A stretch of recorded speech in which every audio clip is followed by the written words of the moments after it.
Chatting করা আর সামনাসামনি কথা বলা কিন্তু একদম ডিফারেন্ট। সামনাসামনি কিন্তু একজন সিনিয়রকে বলতেই পারেন যে ভাইয়া কাজটা করে দিবেন, তার মানে আপনি রিকোয়েস্ট করছেন। এটাই যদি চ্যাটে লিখেন ভাইয়া কাজটা একটু করে দিবেন, তাহলে সিনিয়র কিন্তু জিনিসটাকে কমেন্ট হিসেবে নিতে পারে এবং সে অফেন্ডেড হয়ে যেতে পারে। তাই খেয়াল রাখবেন সামনাসামনি কথা আর নর্মালি চ্যাটিংয়ে লেখার মধ্যে একটু পার্থক্য আছে। তাই আপনি ইমোশনটা বোঝানোর জন্য চ্যাটিংয়ের ক্ষেত্রে ইমোটিকন ব্যবহার করতে পারেন। একটা ইন্টারেস্টিং চ্যাটিং হ্যাক, আপনি কিন্তু চাইলে আপনার নিজেকেও মেসেজ পাঠাতে পারেন। আমি যেমন আইমান সাদিক নিজেকেই ইনবক্স করতে পারি। কেন?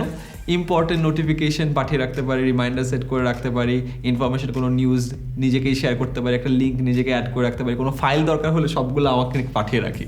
আমার যতগুলো প্রেজেন্টেশনের ডেক আছে সবগুলো আমার নিজেকে পাঠানো, সো দ্যাট যে কোনো জায়গায় আমার যাচ্ছি বা দরকার হচ্ছে আমি ফেসবুক খুলে নিজের প্রোফাইল সার্চ করে মেসেজে যাই, ওখান থেকে আমি ডাউনলোড করে নিই। এই হ্যাকটা অনেকের লাইফে অনেক কাজে দিবে। নিজস্ব একটা রেপোজিটরি হিসেবে নিজের প্রোফাইলের মেসেজিংটা কাজ করতে পারবে। চ্যাট করতে করতে হঠাৎ পুরো টিম মিলে একটা জিনিস ডিসাইড করলো যে একটা প্রজেক্ট করবেন, ডেডলাইন হলো সামনে 1 মাস পরে। তখন দ্রুত একটা রিমাইন্ডার সেট করে ফেলেন বা একটা প্ল্যান সেট করে ফেলেন। তাহলে যে যত কাজেই ব্যস্ত থাকুক না কেন, দিন শেষে ওই দিন ঘনিয়ে আসলে আপনি ঠিকই রিমাইন্ডার পেয়ে যাবেন যে আপনার একটা ডেডলাইন ছিল। গ্রুপে যখন অনেকজন মিলে অনেক কিছুর কথা বলা হয়, হঠাৎ করে ডিসাইড করতে হবে যে এইটা নাকি এইটা, গ্রুপে সবাই না লিখে একটা পোল খুলে ফেলেন, এইটা নাকি এইটা।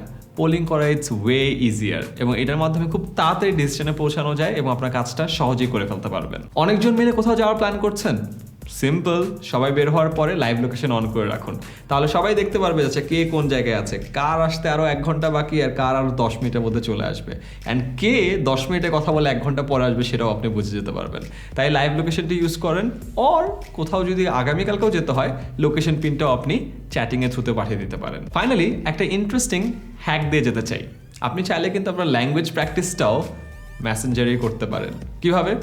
আপনি হয়তো শুদ্ধ বাংলা টাইপিং শিখছেন অ্যান্ড প্র্যাকটিস করছেন, 3-4 জন ফ্রেন্ড মিলে একটা গ্রুপ খুলেন যেখানে সবাই একদম শুদ্ধ বাংলাতেই টাইপ করবে এবং এটা বাদে আর কোনো টাইপিং হবে না। আপনারা আড্ডাই মারলেন, ফ্রেন্ডরা মিলে গল্পই করলেন, বাট দিন শেষে আপনার বাংলা টাইপিং স্কিলটা বেটার হয়ে গেল। অর সেম জিনিস ইংলিশের ক্ষেত্রে প্রযোজ্য। ইংলিশ রাইটিং প্র্যাকটিস করতে চান, 4 জন মিলে একটা গ্রুপ খুললেন এবং রুল সেট করলেন যেখানে কথা বলতে হলে শুধুমাত্র ইংলিশেই লিখতে হবে। আড্ডাই মারলেন, গল্পই করলেন, বাট দিন শেষে আপনার ইংলিশ রিটেন স্কিলটা অনেক বেটার হয়ে গেল।